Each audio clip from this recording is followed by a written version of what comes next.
One वंदितु सौवसिद्धे ध्रुवमचलमनोवमं गतिं पत्ते वोच्छामि समयपावुड मिनमोऽसुधकेवली भणितम् नमः समयसाराय स्वानुभूत्या चकासते चिस्वभावाय भावाय सर्वभावांतरच्छिदे। अंतिम शासन नायक 1008 भगवान महावीर स्वामी की जय। द्वादशांगो श्रुतदेवी की जय। स्वाध्याय कक्ष संपेपर्यंत आपणा सर्वांना चतुर्विध आहाराचा त्याग असणार आहे। समयसार ग्रंथ आपण बघतो आहे आणि बंधाधिकाराची आमची चर्चा सुरू आहे। स्व आणि पर यामध्ये भेद विज्ञान नसताना जीवाची जी विभाव रूप परिणती जी मिथ्या कल्पना हा अध्यवसाय भाव आहे आणि या अध्यवसाय भावानी जीवाला बंध होतो आहे। बाह्य वस्तू बंधामध्ये अकिंचित कर आहे आणि या अध्यवसान भावानीच आम्हाला सर्वत्र बंध होतो आहे। या अध्यवसानाची अनेक नावं या ठिकाणी सांगितले। बुद्धी, व्यवसाय, चित्त, विज्ञान, परिणाम, भाव आदी। आणि हे सगळे एकार्थवाची आहे, समभिरुढ नाही हे सांगणार आहे की अध्यवसानाचीच ही पर्यायवाची नावं आहेत।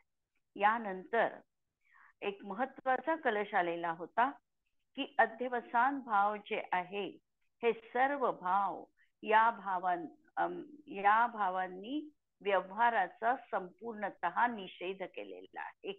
जे जे व्यवहाराचं प्रतिपादन आहे त्याचा निषेध करून एक आत्म्याला आत्मस्थिर राहण्याचा या ठिकाणी या कलशामध्ये उपदेश दिला की हा आत्मा या ठिकाणी का बरं स्थिर होत नाही।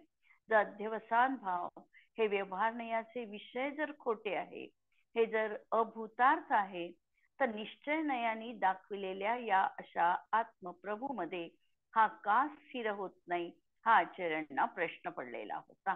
आणि त्यानंतर कुंद आचार्यांची 272 नंबरची गाथा आपण काल बघतो आहे की यात आचार्यांनी हे सांगितलं की जो व्यवहार आहे हा व्यवहार सर्वच निषेध रूप आहे। म्हणजे व्यवहाराचा सर्वत्र निषेध केलेला आहे। व्यवहारो अभूतार्थो पहिल्यांदाही समस्यांमध्ये 11 नंबरच्या गाथेमध्ये हा अर्थ त्यांनी स्पष्ट केला होता की व्यवहार नय हा अभूतार्थ आहे, निषेध्य आहे आणि निश्चय नय हा त्याचा निषेध करणारा आहे। आणि म्हणून निश्चयाचे अवलंबन जे घेतात तेच मुक्तीला प्राप्त होतात। निश्चयने हा आत्माश्रित आहे आणि व्यवहारने हा संयोगाचं पराच्या सापेक्ष असं कथन करतो। आणि मोक्ष मार्ग हा तर स्वाधीन आहे। मोक्ष मार्गामध्ये कुठलंही पराचं अवलंबन नाही। जसं आचार्यांनी आता आम्हाला सांगितलं की आमच्या आत्मज्ञानासाठी आत्मतत्वाच्या उपलब्धीसाठी आम्हाला आमचंच भेद विज्ञान कार्यकारी असणार आहे। इथे पराचं कुठलंही साधन नको आहे। हा आत्माच षटकार कृपानी आपल्याच बुद्धीच्या माध्यमातून आपल्याच विज्ञानाच्या माध्यमातून विज्ञान या ठिकाणी अध्यवसाय भाव न घेता स्वतःचा आत्मस्वरूप रूप परिणाम हाच आम्हाला मोक्ष मार्गाकडे घेऊन जाणारा असणार आहे। म्हणून असा हा जो मोक्ष मार्ग आहे हा तो स्वाश्रित आहे आणि म्हणून जो जो व्यवहाराश्रित मार्ग सांगितलेला आहे त्या व्यवहाराचा प्रतिषेध या ठिकाणी केला गेलेला आहे। भावार्थ पहा की आत्म्याचे पराच्या निमित्ताने अनेक भाव होतात। भाव किती होतात आम्ही काल बघितलं की लोक असंख्यात लोक प्रमाण एवढे जीवाचे भाव होतात आहे आणि हे सगळे भाव पराश्रित आहे। पराश्रित असल्यामुळे हे सगळे भाव बंधाला कारणीभूत आहे। हे सर्व व्यवहार नयाचे विषय आहे. कारण जो जो परसंयोग, आता आम्ही म्हटलं की औदैक भाव आहे. औदैक भावाचे आम्ही 21 भेद करतो. गती, कषाय, लिंग आदी. याच्यामध्ये गती नामकर्माच्या उदयामध्ये, उदय हा शब्द येणार आहे, उदयामध्ये जीवाला गती प्राप्त झाली. म्हणून हा जो भाव आहे, हा गती, हा जो भाव आहे हा औदैक भाव आहे. कर्माच्या उदयात होतो आहे. जो जो कर्म सापेक्ष भाव आहे, तो क्षयोपशमिक भाव असेल तरीही आम्हाला तिथे क्षयोपशम लावावा लागतो, की ज्ञानावरण कर्माच्या क्षयोपक्षमानी जीवाला ज्ञान गुणाची अभिव्यक्ती झाली. पर्यायीमध्ये ज्ञान गुण प्रगट आहे. ज्ञानावरणीय कर्माच्या उदयात जीवाला औदैक अज्ञान आहे. दर्शनावरण कर्माच्या उदयात जीवाला औदैक अदर्शन आहे. आम्ही हा लावत नाही भाव. औदैक भावामध्ये आम्ही औदैक अज्ञानच फक्त लावतो. परंतु जसं औदैक अज्ञान आहे, तसं दर्शनावरण कर्माच्या उदयात पण औदैक अदर्शन आहे. ही आम्हाला समजायची गोष्ट आहे. आचार्य थोडं सांगतील, पण आम्हाला विस्तृत आणि व्यापक समजायचं आहे. हे सगळे भाव जे आहे हे असे कर्माश्रित भाव आहे, किंवा दुसऱ्या द्रव्याच्या निमित्ताने त्या ठिकाणी आमचे परिणाम आम्हाला झालेले दिसतात. अंतरंग कारण तर कर्माचा भावच आहे, कर्माचा उदय क्षय वगैरे. परंतु बहिरंग कारण अनेक तऱ्हेच उपस्थित आहे. आणि या बहिरंग कारणांकडे बघून हे सगळे आम्ही परामुळे हे विकल्प माझे झाले, त्या व्यक्तीला बघितलं आणि माझा राग उसळला, किंवा त्या व्यक्तीला बघितलं आणि माझ्या मनामध्ये तिच्याविषयी हेवे दावे सुरू झाले. हा सगळा या ठिकाणी अंतरंग कारणचा आमच्या कर्माचा उदय हाच असणार आहे. परंतु बहिरंग कारण असं नानाविध रूपाचं मिळू शकतं. ठेच आली म्हणून राग, ठेच लागली म्हणून राग आला. बहिरंग कारण अनेक विध असू शकणार आहे. आणि जितके बहिरंग कारण आहे किंवा अंतरंग कारण जो सांगितला, हा सगळा भाव, हे सगळे व्यवहार नयाचे विकल्प आहे, विषय आहे. आणि त्यामुळे हा व्यवहार नय जो आहे हा पराश्रित आहे. साधारणतः समयसार मध्ये 2च नय प्रामुख्याने सांगितले आहे. नयांचे तर अनेक प्रकार आहे. पुढे 47 नय समयसार मध्ये आचार्य सांगणार आहे. पण प्रामुख्याने निश्चय नय आणि व्यवहार नय या 2 मध्ये समयसार ग्रंथ आम्हाला निबद्ध दिसतो. आणि जो निश्चय आहे, निश्चयाची व्याप्ती काटेकोरपणे आचार्यांनी 6व्या आणि 7व्या गाथेच्या माध्यमातून ठरवलेली आहे.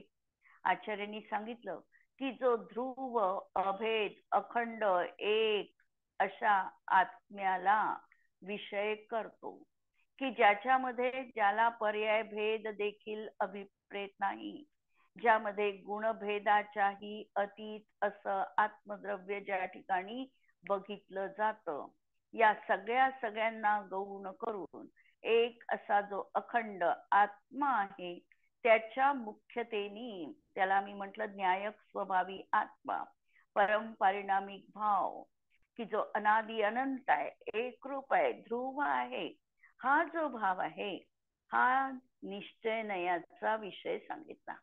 बस या ठिकाणी निश्चय नयाचे भेद प्रभेद करण्याच्या भानगडीत आचार्य पडले नाही.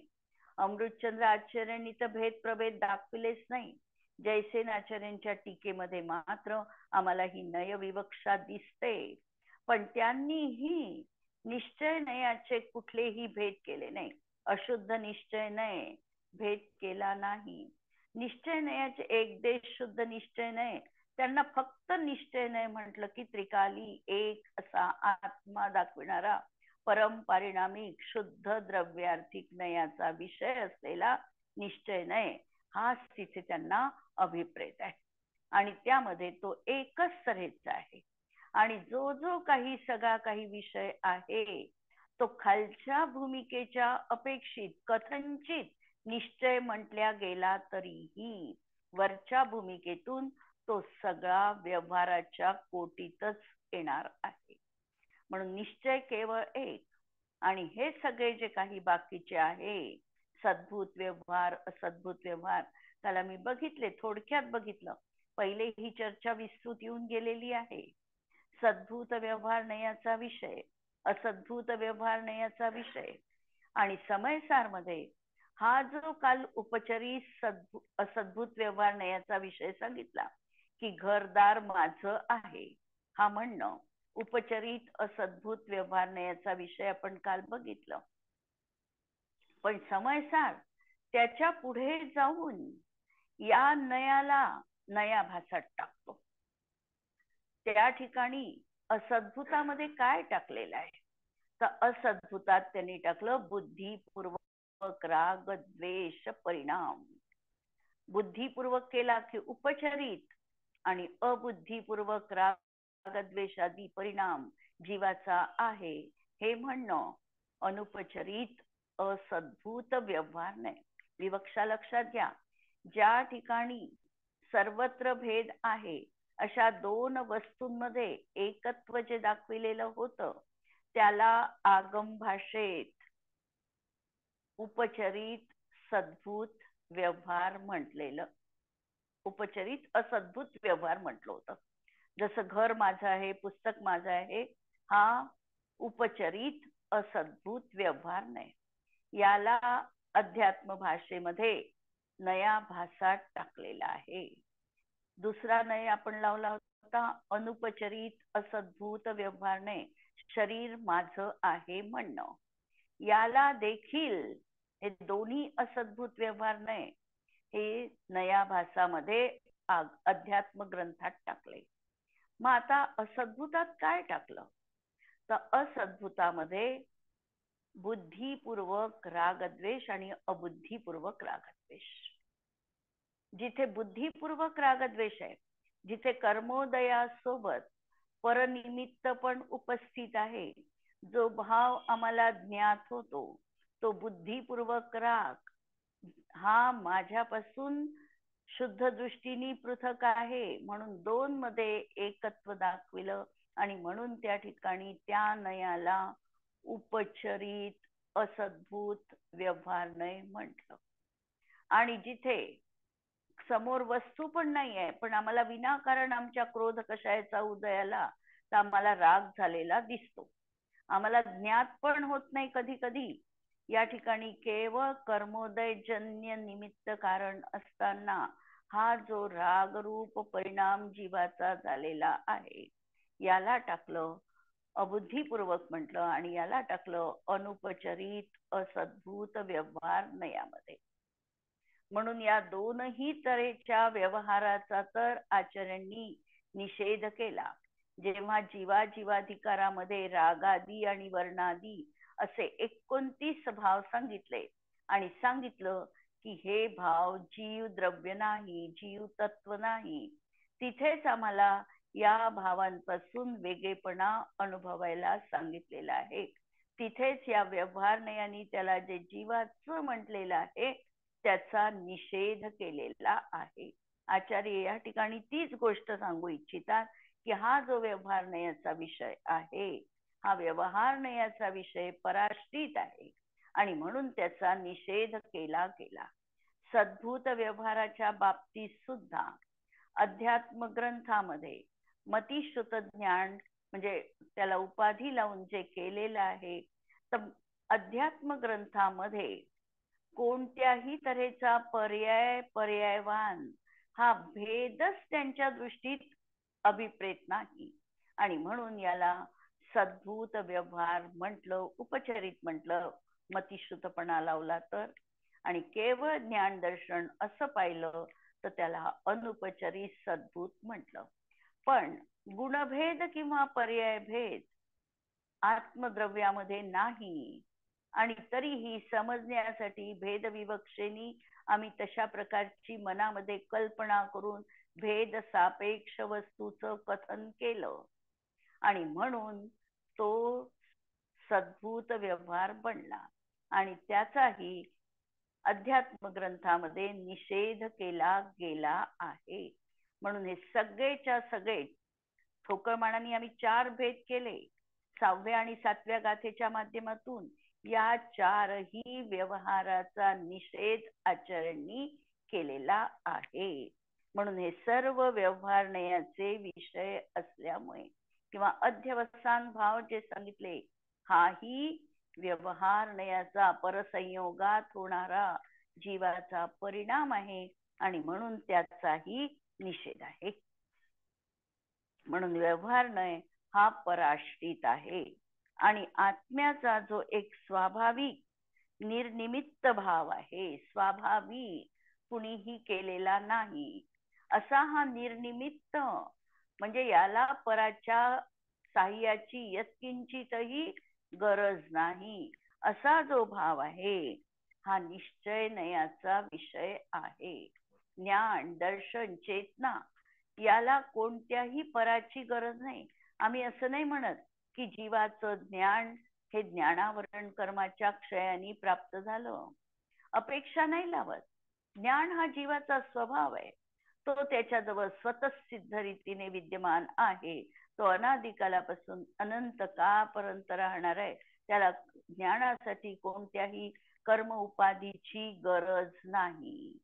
तो निर्निमित्त आहे, स्वाभाविक आहे आणि म्हणून हा असा जो स्वाभाविक भाव आहे हा निश्चय नयाचा विषय असल्यामुळे निश्चय नय हा आत्माश्रित आहे.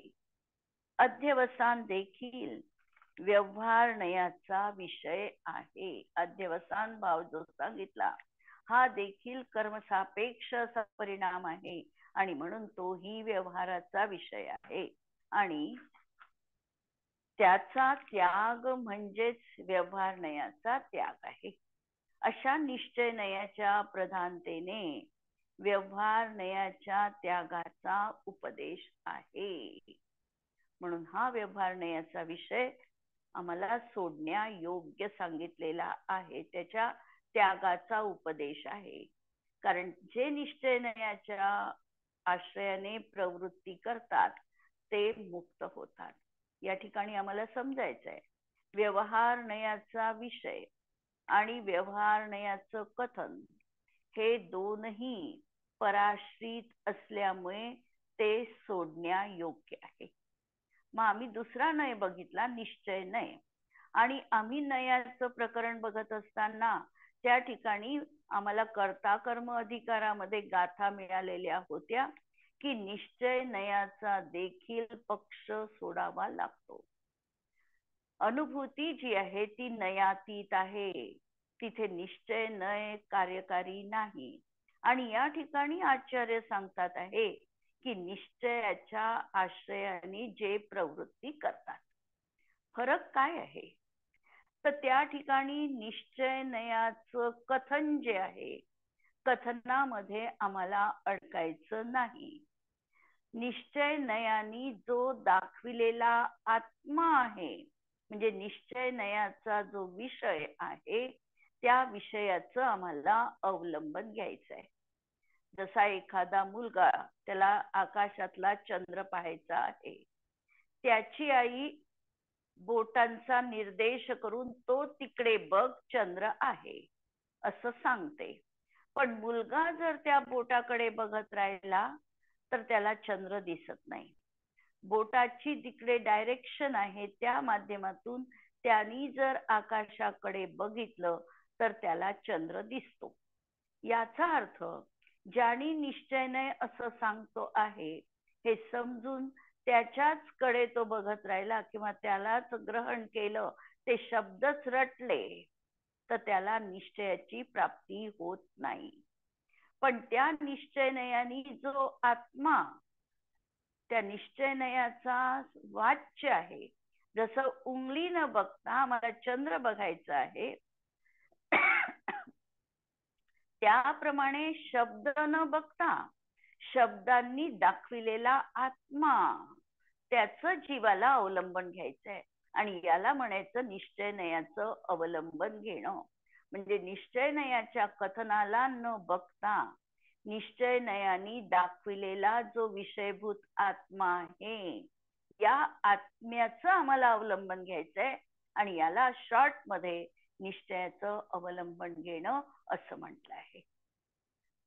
बारीक गोष्ट आहे, आचार्यांची भाषा अशी राहील, आम्हाला त्याच्यामधला मतितार्थ समजायचा आहे.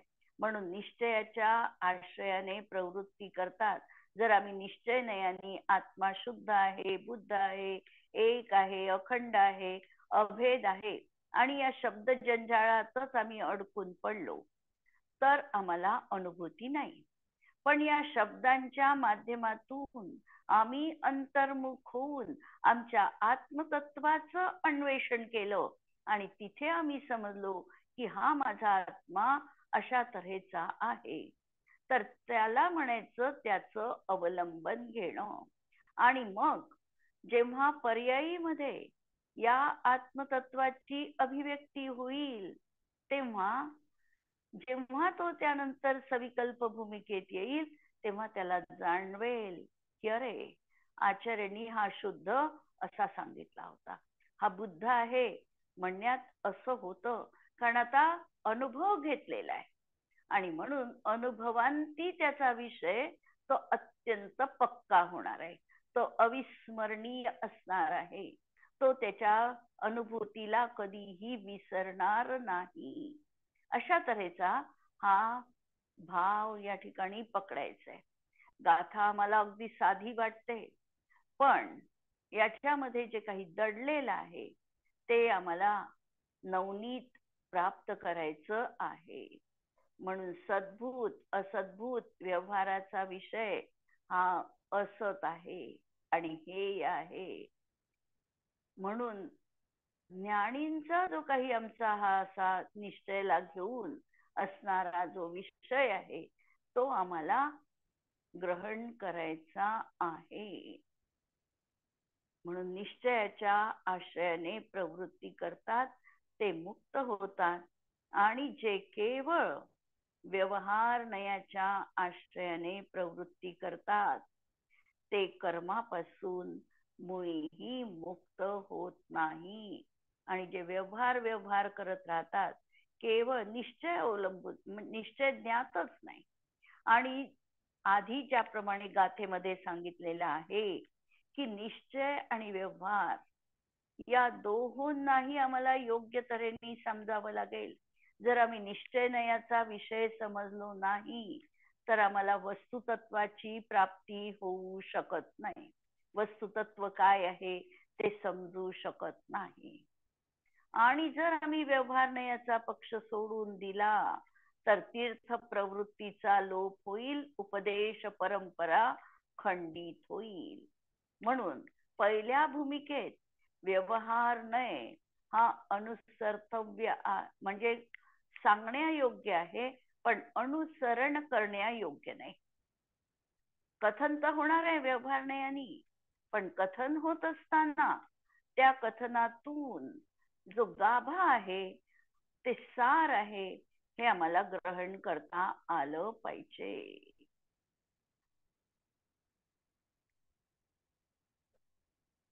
म्हणून या गाथेचा प्रयोग करायचा असेल तर आमच्याही जीवनात आम्ही जे काही कथन करतो, बोलतो, व्यवहाराच्या भाषेमध्ये ते बोलणं गैर नाही, पण त्याचा मतितार्थ आम्हाला समजायचा आहे. जसं आम्ही व्यवहाराच्या कथनामध्ये काय बोलतो, कसं बोलतो, किती विपरीत कथन असतं आमचं, पण आम्ही त्या ठिकाणी बरोबर समजतो. एखाद्या घरामध्ये 5 वर्षाचा मुलगा आहे. या 5 वर्षाच्या मुलाला आता कपडे लहान होतात आहे. तर त्याची आई सांगताना सांगते आता कपडे लहान झाले. कपडे लहान झालेले नाही आहे, व्यवहाराची भाषा पहा. कपडे लहान झालेले नाही, कपडे आहेत तसेच आहेत, परंतु मुलाची उंची वाढली आणि म्हणून ते कपडे छोटे पडत आहे. वस्तुस्थिती ही आहे. म्हणजे याच्यामध्ये निश्चय हा आहे. सांगितलं वेगळं, सांगितलं कपडे छोटे झाले, सांगितल्या गेलं व्यवहाराच्या भाषेमध्ये, इथे व्यवहाराला प्रधानता देऊन तसं म्हटल्या गेलं. पण निश्चय काय आहे? निश्चय हा आहे की मुलगा आता त्याची उंची वाढलेली आहे. उंची वाढलेली आहे हे निश्चय, आणि तिथे आम्ही निश्चय बरोबर समजतो. आणि इथे मात्र व्यवहाराची भाषा आम्ही जशी सांगितली तशीच ग्रहण करतो. त्याच्या मागचा जो आशय आहे, त्याच्यामधला जो अभिप्राय आहे, हाच आम्ही समजून घेत नाही. म्हणून हा अभिप्राय आम्हाला इथे लक्षात घ्यायचा आहे. अशा तऱ्हेचा प्रयोग की आम्हाला निरंतर निश्चय नयानी दाखविलेला आत्मा सर्वथा उपादेय आहे हे समजून माझ्या पर्यायी ती अनुभूती मला कधी प्राप्त होईल याविषयी सातत्याने विचार करणं. पहिल्यांदा शब्दांनी विचार राहील, शब्द सुटले की अनुभूतीच्या प्रांतात हा जाईल.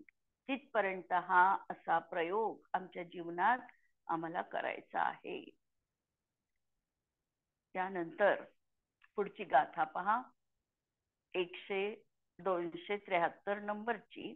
याच्यामध्ये अभव्य जीव जो आहे, हा अभव्य जीव व्यवहार नयाचाच आश्रय करतो.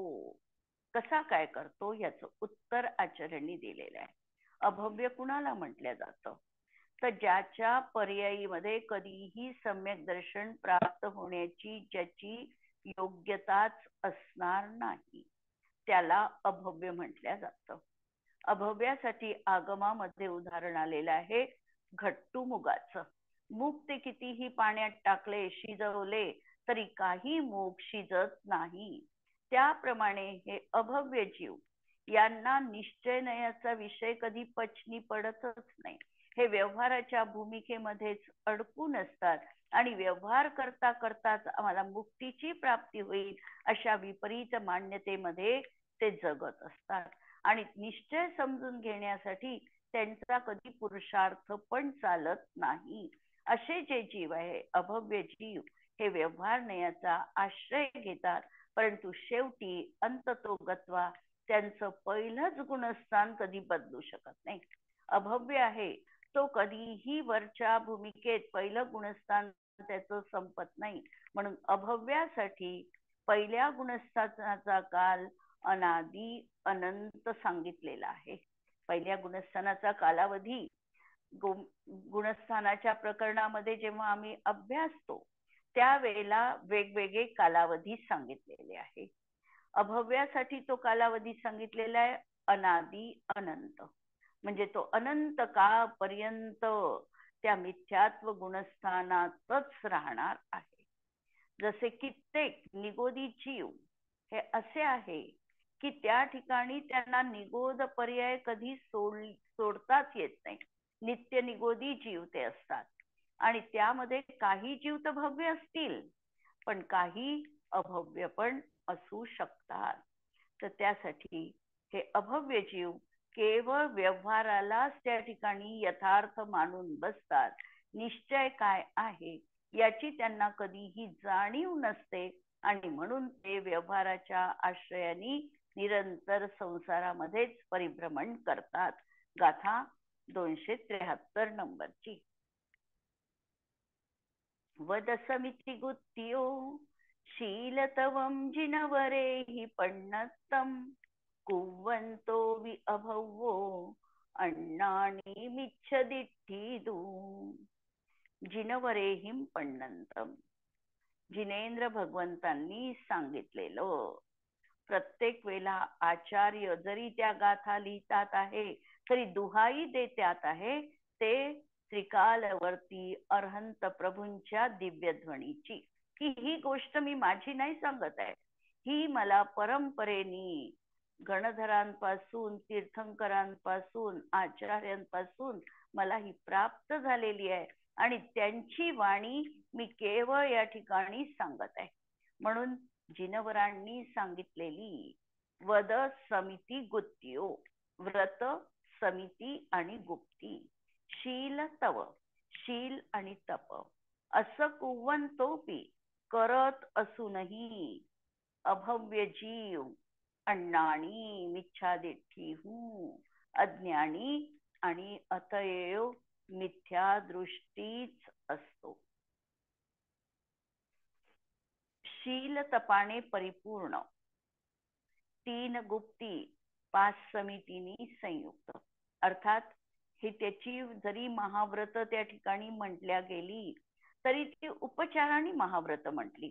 खरं तर त्या जीवाचं अशा प्रकारचा महाव्रतांचं बाह्यतः पालन करत असताना सुद्धा पहिल्या गुणस्थानापासून ते दुसऱ्याही कुठल्याही गुणस्थानामध्ये गेलेले नाही. मुनींचं गुणस्थान जे असतं हे 6वं आणि 7वं असतं. त्यासोबत त्यांना मुनी असतात त्यावेळेला त्यांना मिथ्यात्व आणि अनंतानुबंधीय प्रत्याख्यानावरण आणि प्रत्याख्यानावरण 12 कषाय यांचा अनुदय असताना जीवाचा जो व्रतपालनाचा परिणाम असतो त्या परिणामांनी त्यांचं हे 6वं आणि 7वं भावलिंगी मुनींचं गुणस्थान असणार आहे. आणि हे या ठिकाणी पहिल्या गुणस्थानामध्ये असणारे जीव आहे. पण बाह्यतः त्यांच्या जीवनात व्रतांचं पालन दिसत आहे. समिते ते निर्दोष रीतीने पालन करत आहे.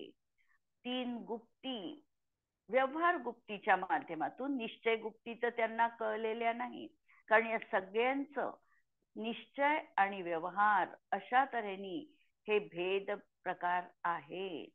निश्चय गुप्ती ही तर त्यांना कळलीच नाही.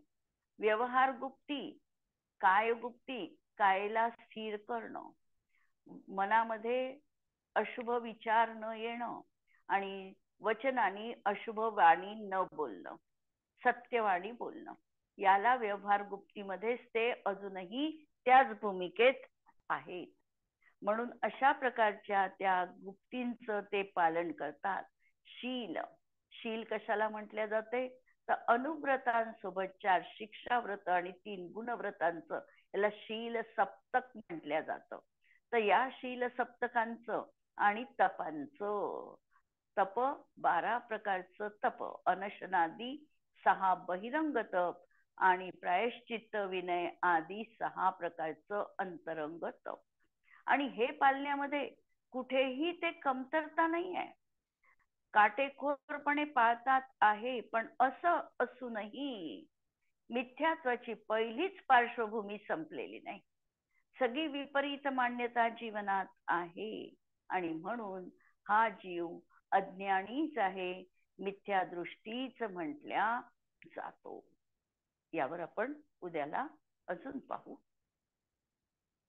जिनवाणी के ज्ञान ते सुझे लोकालो, सो जिनवाणी मस्तक नमून सदा देत हो. नमो अरिहंताणम, नमो सिद्धाणम, नमो आयर्याणम, नमो वच्छायाणम, नमो लोए सवसाहुणम. यावर कोणाला काही प्रश्न असेल